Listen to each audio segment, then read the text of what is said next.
நீங்கள் எப்போதாவது ஒரு விஷயத்தை மிகுந்த உற்சாகத்துடன் ஆரம்பித்து பாதியிலேயே கைவிட்டிருக்கிறீர்களா? ஒரு மொழி கற்க ஆரம்பிச்சு 2 வாரத்திலே நிறுத்திவிட்டீர்களா? ஒரு புத்தகம் எழுத வேண்டும் என்று நோட்டு பேனா எல்லாம் வாங்கி ஆனா அந்த நோட்டு இன்னும் வெறுமையாக இருக்கிறதா? பாதியில் நிறுத்தப்பட்ட 10 வேலைகள் உங்கள் வாழ்க்கையில் இருக்கிறதா? அவற்றை பார்க்கும் ஒவ்வொரு முறையும் மனசுக்குள்ளே ஒரு குற்ற உணர்ச்சி வருகிறதா? அப்படி இருந்தால் இந்த கதை உங்களுக்காக தான். என்றால் ஒரு மனிதன் எதையும் முடிக்க முடியாமல் தவித்தான். ஆனால் ஒரு சந்திப்பு அவன் வாழ்க்கையை முழுமையாக மாற்றியது. ஒரு அமைதியான கிராமத்தில் பச்சை மலைகளும் சுருண்ட சாலைகளும் சூழ்ந்த ஒரு இடத்தில் மார்க்கஸ் என்ற இளம் தச்சன் வாழ்ந்து வந்தான். கைகளில் அபாரமான திறமை. ஆனால் மார்க்கஸுக்கு ஒரு பெரிய பிரச்சனை இருந்தது. அவ ஆரம்பித்த எந்த வேலையும் முடிக்க மாட்டான். அவனுடைய பணிமனை ஒரு கல்லறை போல இருந்தது. 3 கால்கள் மட்டுமே உள்ள நாற்காலி, மேல் பலகை இல்லாத மேசை, கதவுகள் இல்லாத அலமாரி. ஒவ்வொரு மூலையிலும் பாதியில் நிறுத்தப்பட்ட கனவுகள். அண்டை வீட்டுக்காரர்கள் கேட்பார்கள், மார்க்கஸ், அந்த புத்தக அலமாரி எப்போ ரெடியாகும்? அவன் சிரித்தபடி சொல்வான், சீக்கிரமே ரெடியாகிடும் என்று. ஆனால் அந்த சீக்கிரம் ஒருபோதும் வரவில்லை. அவனுடைய அப்பா ஒரு மதிப்புக்குரிய கார்பெண்டர். அவனை பார்க்க வந்தால் சொல்வார், மகனே, ஒரு கார்பெண்டரை அளவிடுவது அவன் எத்தனை வேலைகளை ஆரம்பித்தான் என்பதனால் இல்லை, அவன் எத்தனை வேலைகளை முடித்தான் என்பதால் தான். மார்க்கஸ் தலையை ஆட்டுவான். இனிமேல் சரி பண்ணிக்கிறேன் அப்பா என்று சொல்வான். ஆனால் மறுபடியும் அதையே தான் செய்வான்.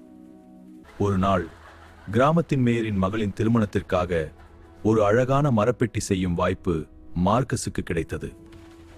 3 மாதத்தில் முடிக்க வேண்டும். அதை சரியான நேரத்தில் முடித்தால் நல்ல பணம் கிடைக்கும். மார்க்கஸின் மனம் குதித்தது. இந்த வேலையை நான் கண்டிப்பாக முடிப்பேன். முதல் 2 வாரம் உற்சாகமாக வேலை செய்தான். வேலை அருமையாக போய்க் கொண்டிருந்தது.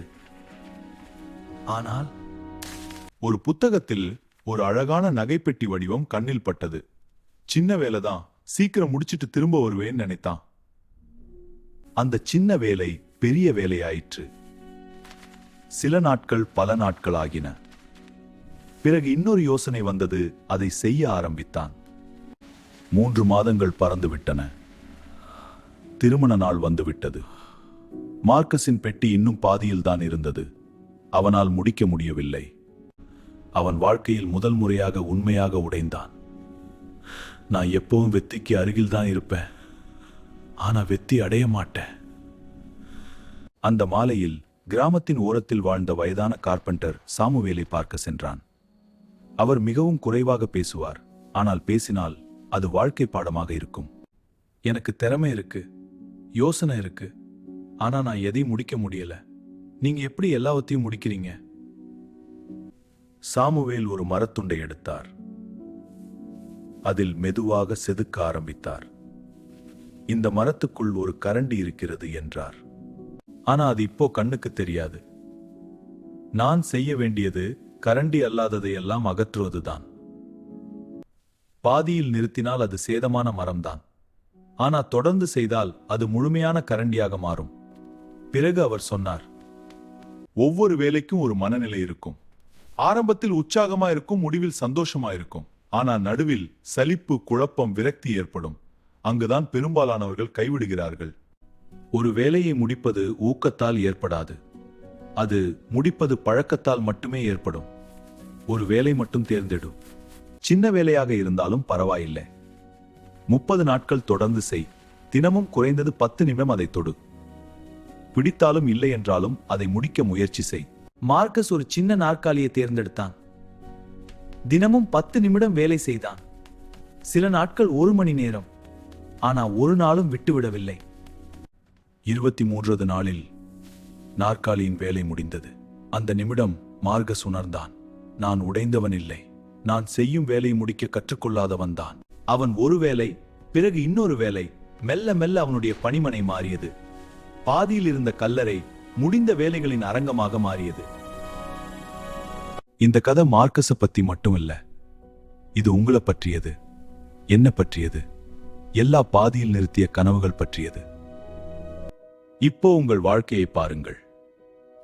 பாதியில் விட்டட்ட ஒரு வேலை, ஒரே ஒரு வேலை தேர்ந்தெடுங்கள். அடுத்த 30 நாட்கள் அதை செய். தினமும் குறைந்தது 10 நிமிடம் அதை வேலையை தொடுங்கள். அதை கண்டிப்பாக முடிக்கலாம். ஏனென்றால் ஒரு வேலை முடித்தால் நான் முடிக்க முடியும் என்று நீங்களே உங்களுக்கு சான்று கொடுக்கிறீர்கள். அதுதான் எல்லாவற்றையும் மாற்றும். நினைவில் வையுங்கள், புதிய விஷயங்களை தொடங்குவதை நிறுத்துங்கள். முடிக்க ஆரம்பியுங்கள்.